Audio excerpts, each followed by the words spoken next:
آج کل سفر کی ضرورت ہو گئی ہے، ایک جگہ سے دوسری جگہ رابطہ آسان ہو گیا ہے، اس لیے ملک کے مختلف علاقوں میں آنے جانے کا اور علمی اور دینی مجلسوں میں شرکت کا موقع ملتا رہتا ہے۔ آپ حضرات کو بھی ملتا رہا ہے، لیکن آج مجھے اس مجلس میں حاضر ہو کر جو خوشی ہوئی، جو مسرت ہوئی، جو فرحت ہوئی، جو اندر سے اشتعال ہوا، وہ کم ہوتا ہے، اس لیے کہ انسان کو کہ دل میں اللہ تعالیٰ نے اس کی یقین کی محبت ہے۔ رسول اللہ صلی اللہ علیہ وسلم آپ کو معلوم ہے کہ جب مکہ سے ہجرت آپ نے فرمائی تو حسرت بھری نگاہ کے ساتھ آپ نے مکہ کی طرف دیکھا، اور جو دوراہا قبا سے گزرنے کے بعد جس کا راستہ مکے کی طرف آتا تھا اور مدینہ کے بھی جاتا تھا، وہاں پہنچ کر بھی آپ کی آنکھیں نہ ملی اور مکہ کی یادوں نے آپ کو پڑھا۔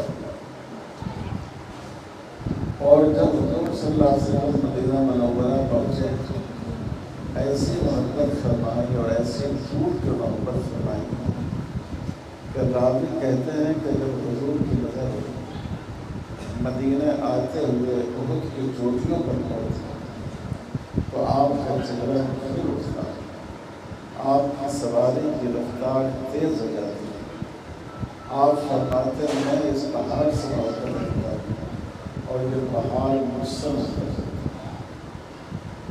اسلام میں عصبیت کی، وطن پرستی کی کوئی جگہ نہیں۔ علامہ اقبال نے کہا اور صحیح کہا کہ تازہ خداؤں میں بڑا سب سے وطن ہے، جو پیر ہیں اس کا ہے وہ مذہب کا کفن ہے۔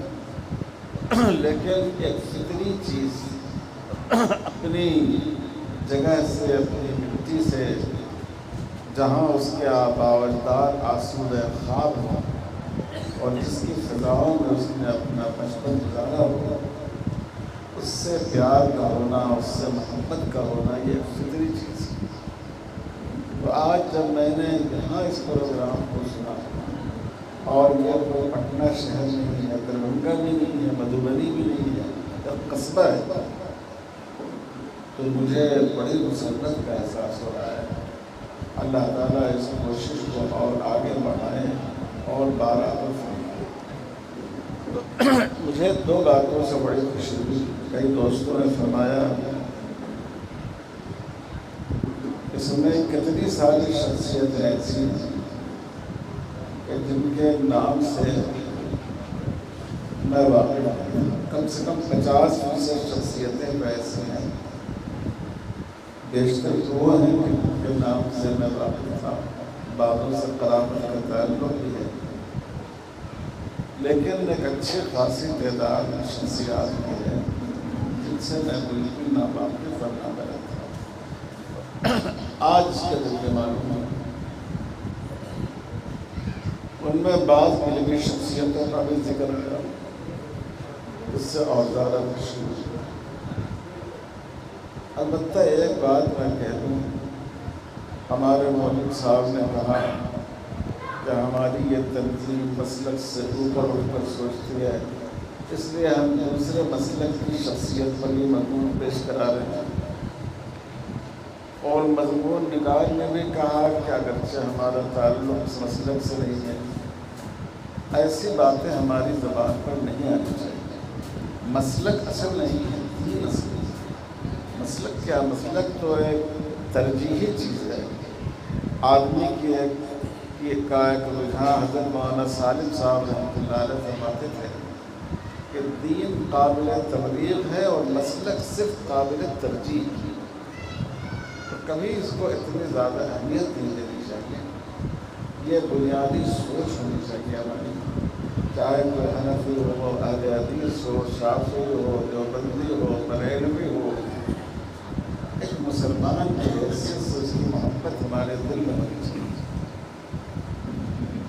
آج کل عام مزاج ہے مسلمانوں کا، کہیں گئے کچھ غیر مسلم آبادی ہے، یہ غیروں کی آبادی ہے۔ میں کہتا ہوں کہ حضور صلی اللہ علیہ وسلم نے اپنے برادران وطن کو یا غیری کہہ کر مخاطب فرمایا یا قومی کہہ کر مخاطب فرمایا۔ آپ قرآن دیکھیے، ہمیشہ یا قومی کہہ کر مخاطب فرمایا۔ اب ہماری سطح اتنی نیچے گر گئی ہے کہ خود مسلمانوں میں بھی ہم تقسیم کر دیے، اپنے لوگ، یہ دوسرے لوگ ہیں۔ ہر مسلمان آپ کا ہو سکتا ہے کہ بعض باتوں میں اختلاف ہو، کام کے طریقے میں اختلاف ہو، یہ تنگ نظری بڑھ جاتی ہے، یہاں تک کہ مدرسے میں لڑائی شروع ہو جاتی ہے۔ تو مجھے یہ بات بڑی اچھی لگی، اس میں مولانا عزیر شمس صاحب کا ذکر آیا، ان سے ہمارا بھی دوستانہ تعلق تھا۔ جس زمانے میں حضرت مولانا مجاہد صاحب رحمۃ اللہ علیہ کے پاس تربیت القضاء حاصل کر رہا تھا، اس زمانے میں وہ خدا بخش خان کی لائبریری میں ریسرچ اسکالر کے حیثیت سے کام کر رہے تھے، اور مولانا شمس الحق عظیم آبادی رحمۃ اللہ علیہ کی ایک کتاب پر تحقیق و تعلیق کا کام کر رہے تھے۔ میں بھی بہت جاتا تھا لائبریری۔ عابد رضا بیدار صاحب اس کے ذمہ دار تھے، اگرچہ فکر میں ان کے تجدد تھا، لیکن وہ آدمی علم و تحقیق کے تھے اور غنی تھے اپنے کام، کم ایسے لوگ پیدا ہوتے ہیں۔ تو اور یہ مسلک کا اختلاف کبھی اس میں حاضر نہیں ہوا، آپس کے تعلق۔ تو ہمیں اپنے سینے کو وسیع رکھنا چاہیے، قلب کو وسیع رکھنا چاہیے۔ ہماری نسبت بنتی ہے رسول اقدس صلی اللہ علیہ وسلم کی نسبت سے، کسی خاص مسلک کے ذمہ دار سے ہماری نسبت، اصل نسبت اس سے نہیں۔ ایک بات آپ حضرات سے بطور شکایت کی عرض کرتے ہیں، ماشاءاللہ بہار میں لکھنے والے، بولنے والے، ان کی بڑی تعداد۔ آج یہ اندازہ ہوا کہ جو نئی پود ہے ماشاءاللہ اس میں بھی بہت اچھے لکھنے والے لوگ ہیں، لیکن ہمیں اس بات کا خیال رکھنا چاہیے کہ ہمارے یہاں جو جلسے ہیں اس میں ایک ہی آدمی تقریر کرتا ہے، اناؤنسر، اور جو شاعر ہیں وہ شعر، باقی جو مقررین ہیں وہ بیچارے اپنی خیر مناتے ہیں۔ ہمارے علاقے میں ایک مدرسہ ہے، بڑا مدرسہ ہے، میں وہاں جلسے میں گیا۔ اب شعراء کرام جو لہلہا کر پڑھ رہے تھے، تو اگر آدمی کو پہلے سے معلوم نہ ہو تو یہ پتہ چلانا مشکل ہے کہ ارے بھائی بند بھی یہ پتہ چلانا مشکل ہے کہ نعت پڑھ رہے ہیں یا قوالی گا رہے ہیں یا کوئی فلم گانا گا رہے ہیں۔ تو یہ سلسلہ چلتا رہا۔ ابھی نام بھی آیا حضرت مولانا محمد قاسم صاحب مظفر پوری رحمۃ اللہ علیہ کا، بڑے مرد صالح تھے، صاحب علم، صاحب عمل، صاحب تقویٰ۔ جب ان کی باری آئی بہت سنجیدہ گفتگو مولانا نے کرتے ہی تھے، اتنا ناخوشگوار ماحول رہا اور شور شرابہ۔ اس کے بعد قرۂ فال میرے نام تھا، میں نے منتظم صاحب سے کہا کہ مجھے اب آپ واپس سننے کی اجازت دے دیں، مجھے بیان کرنے کا شوق نہیں ہے، لیکن اتنی بے عزتی برداشت کرنے کا حوصلہ بھی نہیں۔ تو جہاں سنجیدہ بات نہیں ہو سکتی ہے وہاں بلاتے ہیں ایسے علماء کو، وہاں پھر وہ انہیں حضرات کو بلائیں گے جو اس مجمع کے شاعر نشان ہوتے ہیں۔ خیر وہ بیچارے کھڑے ہوئے، اپنے اساتذہ کو کھڑا کیا، تمام لوگوں کو چپ کیا۔ اس وقت یونیفارم سول کوڈ کا مسئلہ غالباً چل رہا تھا، میں نے اس پر بیان کیا، بات ختم ہوئی، وہاں سے نکلا۔ اب مجھے یہ شرم معلوم ہو رہی تھی کہ میں اپنی بات کہوں اور نکل جاؤں تو کیا کہیں گے، کیسا مقبول آدمی ہے دوسرے کی بات نہیں سنتا ہے۔ تو میں تکلفاً تھوڑی دیر بیٹھا رہا، دیر بھی ہو رہی تھی، تو میں نے اپنے ساتھیوں سے کہا کہ کیا میرا چلنا مناسب ہوگا، میں نے کہا بہت مناسب ہے، چلیں۔ جب ہم باہر نکلے، تھوڑا سا آگے بڑھے گاؤں کی سڑک پر، تو میں نے کہا کہ بھائی مجھے بڑی حیا آ رہی تھی کہ میں اپنی بات سن لوں اور دوسروں کی بات نہیں سناؤں۔ پتہ نہیں منتظمین جو برا مانا ہو، کہنے لگے کہ بہت ہی انتظار کر رہے تھے کہ آپ چلے جائیں تو اچھا ہے، کیونکہ ان کو خلل پیدا ہو گیا۔ جو شعراء کرام تھے وہ بیچارے ہاتھ پر ہاتھ رکھ کے بیٹھے ہوئے تھے۔ چنانچہ واقعی تھوڑا آگے بڑھنے کے بعد ہم نے دیکھا کہ پھر وہ لہرا کر نعت پڑھنے کے دور شروع ہو گیا۔ خدا نے اس کو بدل دیا۔ آپ عالم ہیں، حضور صلی اللہ علیہ وسلم کا کوئی خطبہ آپ نے سنا ہے کہ اس سے پہلے کتنے بڑے بڑے شاعر تھے؟ حضرت حسان بن ثابت رضی اللہ تعالیٰ عنہ، حضرت عبداللہ بن رواحہ تھے، کئی شعراء تھے حضور صلی اللہ علیہ وسلم کے۔ بعض اہل مکہ جو شعر و سخن میں مشہور تھے اور وہ لوگوں کو اپنے شاعر کے ذریعے جانتے تھے، جب انہوں نے اپنے شاعر سے پڑھوایا اور حضور صلی اللہ علیہ وسلم نے ان کے مقابلے میں ایک اسلامی شاعر کو کھڑا کیا، تو انہوں نے کہا کہ آپ کا شاعر ہمارے شاعر سے اچھا ہے۔ انہوں نے اپنے خطیب کو کھڑا کیا تو حضور صلی اللہ علیہ وسلم نے حضرت جعفر کو کھڑا کیا، تو انہوں نے کہا کہ آپ کا خطیب ہمارے خطیب سے بہتر ہے۔ اس کا مطلب یہ ہے کہ آپ کا دین بھی ہمارے دین سے بہتر ہے۔ لیکن آپ نے حضور کا خطبات کتاب میں پڑھے ہیں، سب سے میرے خیال میں جو تفصیلی خطبہ آپ نے دیا وہ حجۃ الوداع کے موقع پر۔ کبھی آپ نے دیکھا کہ اس سے پہلے حسان بن ثابت گلشن نبوت کے دلیل یا آپ کے سامنے نعت شریف پڑھیں گے؟ مجھے تو نہیں ملا، اگر آپ لوگوں کو ملا ہو تو آپ لوگ بتائیے مجھے۔ یہ جو ہمارے ہاں کا رسم چل پڑی ہے، اس کا نقصان کیا ہوتا ہے وہ میں بتاتا ہوں۔ ایک آدمی نے بہت اچھا خطاب کیا، اچھی بات کہی، اور اس کے بعد آپ ایک آدمی سے نعت پڑھوا دیجیے، پوری بات کا اثر ختم ہو جائے گا۔ تو ہم کو اپنے جلسوں کا مزاج بدلنے کی ضرورت ہے۔ یہاں تو آج ایسا نہیں ہوا، اور تھوڑا سا میں نے بھی ناظم صاحب کو رکاوٹ ڈالی، لیکن یہ ہمارے بہار میں یہ مزاج ہو گیا۔ دوسری افسوسناک بات یہ ہے کہ ناظم جلسہ نظامت بہت مشکل چیز ہے، یہاں کی نظامت ہم تو نہیں کر سکتے، اس لیے کہ اس میں اتنا مبالغہ کرنا ہوتا ہے کہ آدمی رائے کو پہاڑ ثابت کر دے، اور نہیں تو کامیاب ناظم نہیں۔ تو اس میں لمبی چوڑی باتیں، یعنی پچھلے مقرر کی تقریر کا خلاصہ اگلے مقرر کے موضوع کا تعارف پلس مقرر کا تعارف۔ تو میں سمجھتا ہوں کہ جو تمام مقررین کی اگر تقریر آپ جمع کر دیں تو شاید اس میں 50% ناظم کے حصے میں چلا جاتا ہے۔ اچھا، کہتے بھی جاتے ہیں، وقت بالکل کم ہے، بہت مختصر ہے، 2 لفظوں میں کہنا ہے، خود اپنے الفاظ کھینچتے جاتے ہیں۔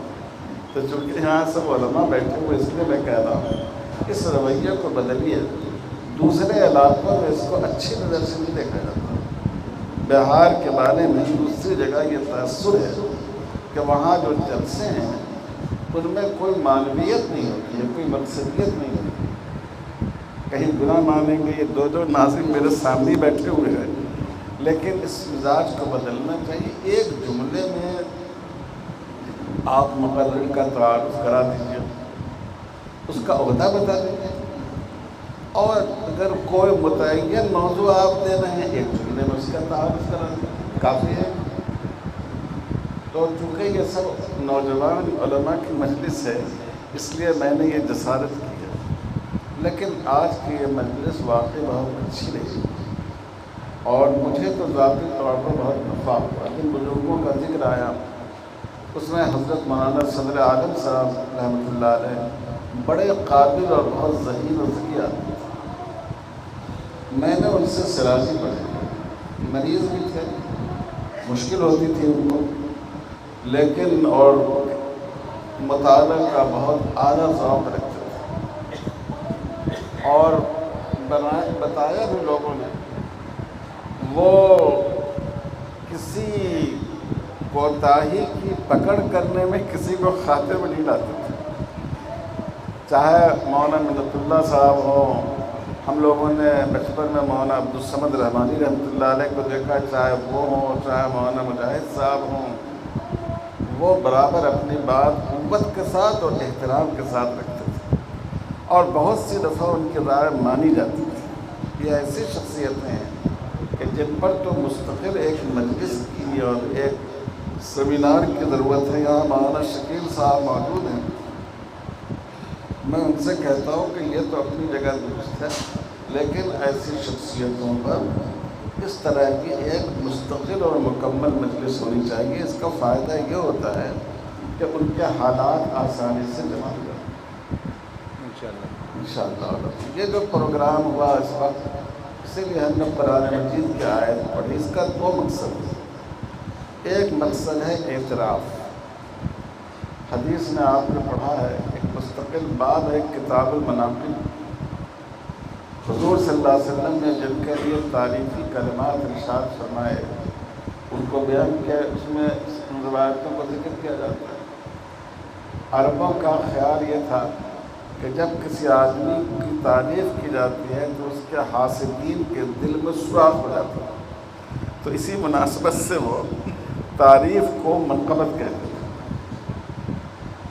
تو یہ اس سے اعتراف کا سبب ملتا ہے. حضور صلی اللہ علیہ وسلم نے اپنے معاصرین کی بھی تعریف کی، اپنے چھوٹوں کو بھی تعریف کی، اور غیر مسلموں کی جو خوبیاں تھیں ان کی بھی تعریف فرمائی، گزرے ہوئے لوگوں کی بھی تعریف فرمائی اور موجود لوگوں کی بھی تعریف فرمائی. تو یہ اعتراف حضور صلی اللہ علیہ وسلم کی سنت ہے. تو ایک تو اس سنت پر آپ نے عمل کیا، اور دوسرے اللہ تعالیٰ نے ارشاد فرمایا کہ ان لوگوں کا راستہ اختیار کرو جو منعم علیہم. اور منعم علیہم کون ہیں؟ من النبیین والصدیقین والشہداء والصالحین. جتنے لوگوں کا ذکر آیا یہ سب صالحین ہیں. ان کے عمل سے حوصلہ ملتا ہے. جب ہم سنتے ہیں کہ ہمارے گاؤں کے فلاں عالم تھے، انہوں نے اتنا بڑا کام کیا، تو خیال ہوتا ہے کہ ہم بھی کر سکتے ہیں. ہم بھی انہی کے نسل سے ہیں، ہم بھی انہی کے شاگردوں سے ہم نے استفادہ کیا ہے، ہم بھی اسی مٹی سے پیدا ہوئے ہیں. اس سے ایک حوصلہ ملتا ہے. تو اس سے ہم کو یہ سبق ملا کہ ہمارے اندر اعتراف کا جذبہ ہونا چاہیے، اور لوگوں کی خوبیوں کو جذب کرنے کا اور اخذ کرنے کا مزاج ہونا چاہیے. تو انشاءاللہ بڑا فائدہ ہوگا. یہ کام کوئی معمولی کام نہیں، یہ کام مردوں کو زندہ کرنے کا کام ہے، یہ احیاء موتیٰ کا کام. ایسی شخصیتیں جو دنیا میں معروف ہیں، جن کی ڈھیر ساری کتابیں ہیں، جن پر لوگوں نے لکھا ہے، ان پر قلم اٹھانا مشکل نہیں ہے. لیکن جو شخصیتیں بیچاری اپنی قابلیت کے باوجود گمنامی کے مدفن میں دبا دی گئی ہیں، ان کو نکالنا، ان کے ذکر کو زندہ کرنا، ان کی خوبیوں سے لوگوں کو متعارف کرانا، یہ بہت بڑا کام ہے. تو یہ بہت اہم کام ہے جو آپ حضرات کر رہے ہیں. یہ پورا مجموعہ جب تباہ ہو جائے گا تو انشاءاللہ یہ ایک دستاویزی چیز ہو جائے گی شخصیات بہار کی تاریخ پر. اسی لیے میں نے آج مولانا غفران صاحب سے کہا کہ چاہے آپ اس ادارے کی نسبت رکھیں مدھوبنی کی طرف، کوئی حرج نہیں. بھائی دارالعلوم دیوبند کی نسبت دارالعلوم دیوبند کی طرف ہے، قصب فیض ساری دنیا کرتی ہے. لیکن آپ اس دائرے کو وسیع کریں. کوئی سیمینار رکھیں علماء دبنگا پر، کوئی علماء مظفر پور پر، کوئی علماء سیتامڑھی پر، کوئی علماء سمستی پور، علماء منگیر، بیگوسرائے. جہاں پروگرام رکھیں وہاں کے مدارس سے کہیں کہ آپ اس کی میزبانی قبول کی. اس سے یہ فائدہ ہوگا کہ تمام بزرگوں کا ذکر جمع ہو جائے گا، یکجا ہو جائے گا، اور بعد میں کوئی آدمی اگر اس موضوع پر کام کرنا چاہے گا تو اس کو بڑی سہولت ہے. مصنف پر کام کرنا سب سے آسان ہے. چونکہ اس کی فکر مستند طور پر اور مرتب طور پر موجود ہوتی ہے۔ لیکن دوسرے لوگ اگر کسی نے ایک زمانہ تک تدریس کا کام کیا، مدرسے کو سنبھالا، ایک درجے میں اس پر بھی لکھنا آسان ہوتا ہے، لیکن جن لوگوں نے دعوتی اصلاحی کام کیا، تصوف کے لائن سے خدمت کی، مستند معلومات بہت کم اس میں ہوتی ہیں۔ اور آج کل ہمارے یہاں لوگوں میں کرامتوں کا، خواب کا، اس کا بھی بڑا ذوق پیدا ہو گیا۔ پچھلے دنوں ایک جماعت میں اختلاف تھا، تو دونوں جماعت کے لوگ اپنی موافقت میں اور دوسرے کی مخالفت میں خواب دیکھنے لگے۔ ہم نے یہ خواب دیکھا، ہم نے وہ خواب دیکھا۔ جو چیز دلیل شرعی نہیں ہے اس کی اہمیت نہیں ہے۔ یہ جو ہمارے اللہ تعالیٰ فقہا کو جزائے خیر دے، جو فقہا نے متعین کر دیا کہ ادلہ شرعیہ 4 ہیں: کتاب اللہ، سنت رسول، اجماع اور قیاس۔ حجت یہی 4 چیزیں۔ یہ دین میں تحریف کے سرجباب کا بہت مؤثر ذریعہ ہے، اور علماء کے شان نہیں ہے کہ وہ عام لوگوں کی طرح غیر معتبر سے نہ آپ ان کی تصدیق کر سکیں، نہ ان کی تکذیب کر سکیں، ان کے ذریعے اپنی تقریروں میں رنگ پیدا کریں اور اپنی تحریر کے سطروں میں اضافہ کریں۔ یہ مناسب نہیں ہے۔ کم لکھنا چاہیے، لیکن ٹھوس، معتبر اور مضبوط بات لکھنی چاہیے جو قرآن و حدیث کی کسوٹی پر پوری اترتی ہے۔ آپ لوگوں نے سپاس نامے جو مجھے پیش کیا، وہ جو منصور سپاس نامہ ہے نثر میں، وہی بہت کافی ہے۔ اسی سے میرا پیٹ بہت زیادہ بھر گیا تھا۔ اب پھر ایک دوست نے منظور سپاس نامہ میں پیش کیا، تو یہ تو آدمی کو بٹھا کر شرمندہ کرنا ہے۔ لیکن بہرحال میں شکریہ بھی ادا کرتا ہوں۔ حضرت مولانا علی میاں صاحب رحمۃ اللہ علیہ دارالعلوم سبیل السلام میں تشریف لائے۔ حضرت مولانا رضوان صاحب رحمۃ اللہ علیہ ذمہ دار تھے، میں بھی ان کے ساتھ خدمت میں شامل تھا مدرسے میں۔ تو ہم لوگوں نے طے کیا کہ مولانا کو دعوت دی جائے۔ اس وقت میں دور حدیث شریف بات قائم نہیں ہوا تھا، مشکات تک کی جماعت تھی۔ ارے بھائی تم لوگ کیوں موبائل کھولے تھے؟ تو موطا امام مالک، یہ بات خیال میں آئی کہ بچے مشکات تو پڑھتے ہی ہیں، تو حضرت کو موطا امام مالک کے ختم کی دعوت دی جائے۔ تو موطا امام مالک کے کچھ حضرات پڑھا دیے، حضرت محمد تشریف لائے، مولانا نے درس دیا، اچھا درس دیا۔ اور یہ جو مسلکی بات میں نے بتائی، یہ ایک نوجوانوں میں اس کا جنون ہوتا ہے، تو وہ اس وقت میرے اندر بھی تھا۔ تو امام مالک بھی ہمارے بزرگ، امام محمد بھی ہمارے بزرگ، تو میں بار بار اپنی اناؤنسنگ میں کہتا تھا کہ موطا امام مالک کا درس ہوگا، صحاح ستہ میں سب سے پہلے لکھی گئی، اور اس سے بھی پہلے امام محمد رحمۃ اللہ علیہ نے موطا لکھی۔ یعنی یہ جو ایک جذبہ ہوتا ہے اپنے مسلک کو واضح کر کے دکھانے کا، اس کے تحت میں نے کہا۔ حضرت مولانا علی میاں صاحب رحمۃ اللہ علیہ نے ایک جملے میں میری اصلاح بیان کیا، فرمایا کہ موطا امام محمد بھی تو موطا امام مالک ہے، کیونکہ امام محمد رحمۃ اللہ علیہ نے جب مدینہ تشریف لے گئے، امام ابو حنیفہ رحمۃ اللہ علیہ کے بعد، تو جو امام محمد کی روایت سے جو امام مالک کی موطا نقل کی گئی، وہ موطا امام محمد کہلائی۔ تو دیکھیے بڑی خوبصورتی سے اس سوچ کو مولانا نے اس میں تبدیل کیا ہمارے۔ خیر میں یہ کہہ رہا تھا، بڑی خوشی تھی، ہم نے منظوم سپاس نامہ لکھا حضرت مولانا علی میاں صاحب رحمۃ اللہ علیہ کی شان میں، اور اس میں کوشش یہ کی کہ ان کی جتنی مشہور کتابیں ہیں ان سب کا اشعار میں تلمیحاً ذکر آتا ہے۔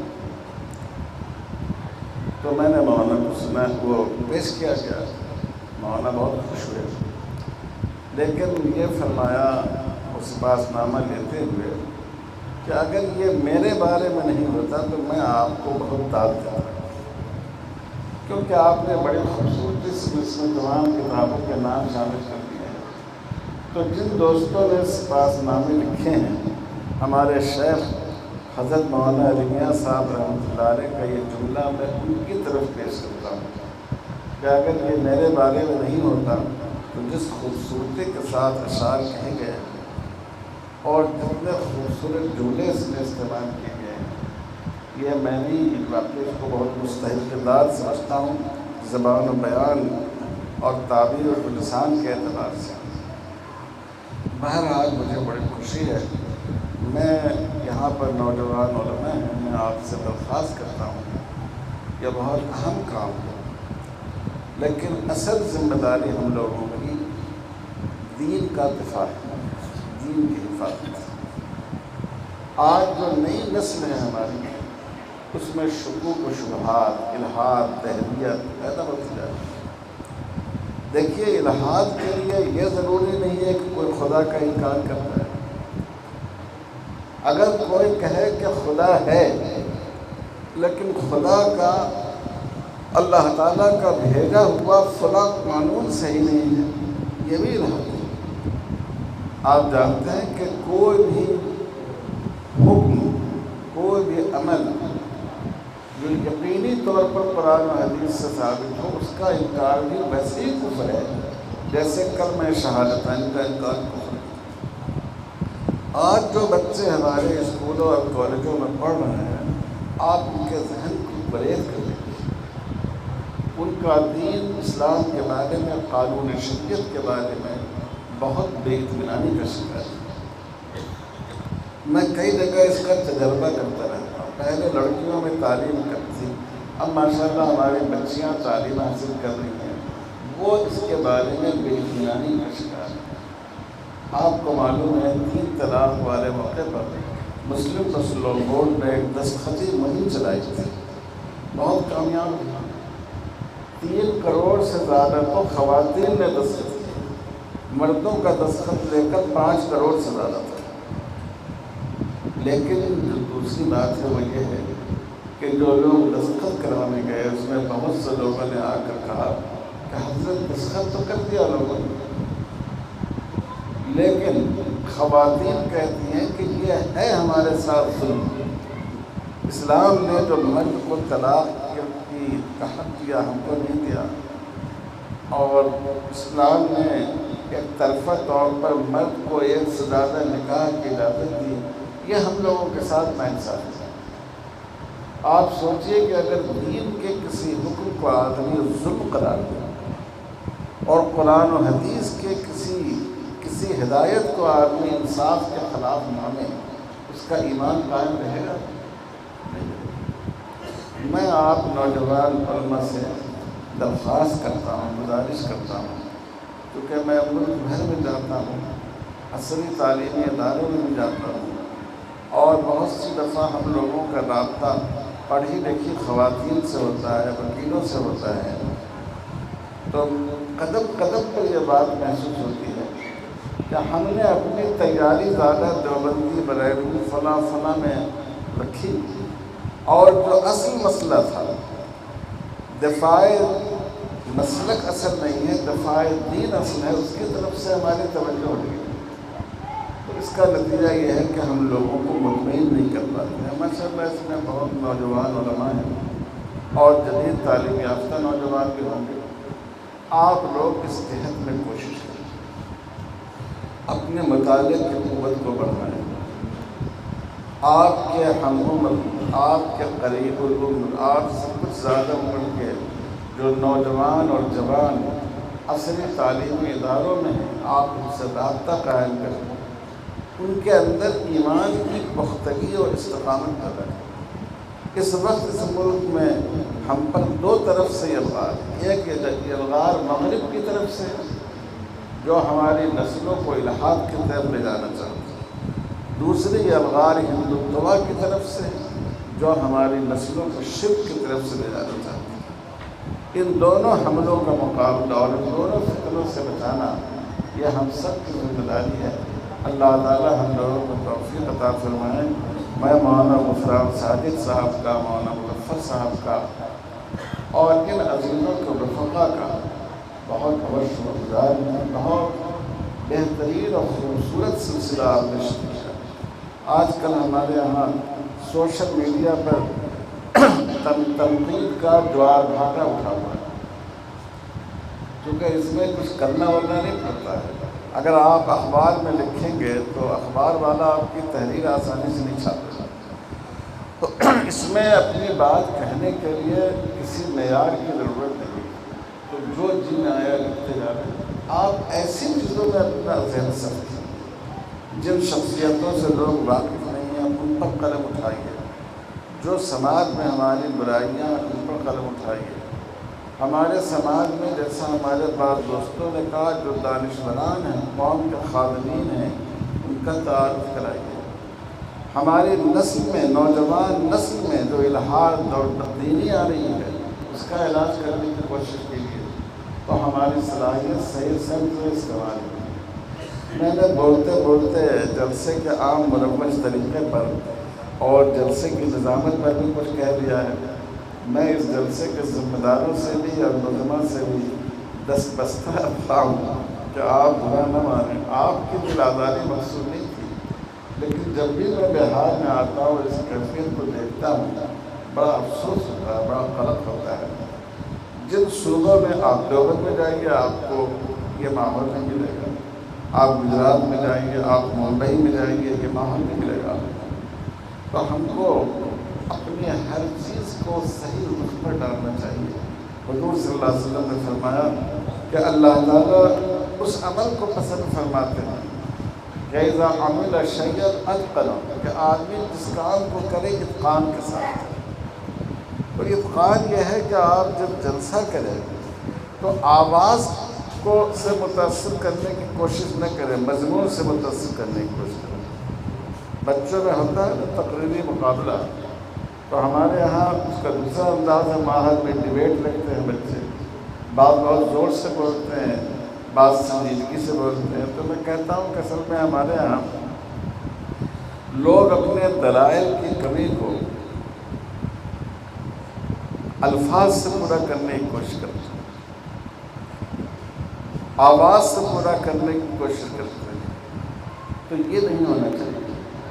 ہمارا جلسہ، ہماری تقریر، ہماری تحقیق، اس کا ایک مقصد ہونا چاہیے، اور وہ مقصد اللہ تعالیٰ نے متعین فرما دیا ہے، ان صلاتی و نسکی و محیای و مماتی للہ رب العالمین۔ یہی ہمارا مقصد ہے۔ اللہ تعالیٰ ہم سب کو توفیق عطا فرمائے، اس کوشش کو خوب قبول فرمائے، اور انشاءاللہ یہ ایک تاریخی کام ہے جو اس صوبے میں ہو رہا ہے، اور یہ احباب ہمارے ماشاءاللہ اس کام کر رہے ہیں۔ اللہ تعالیٰ ان کو بہترین اجر عطا فرمائے۔ وصلی اللہ علی خیر خلق محمد وعلی آلہ وصحبہ اجمعین والحمد للہ رب العالمین۔ بھائی کہیں آپ ناراض ہو جائیں گے۔ مولانا غفران ثابت صاحب سے گزارش ہے کہ جن دوستوں کو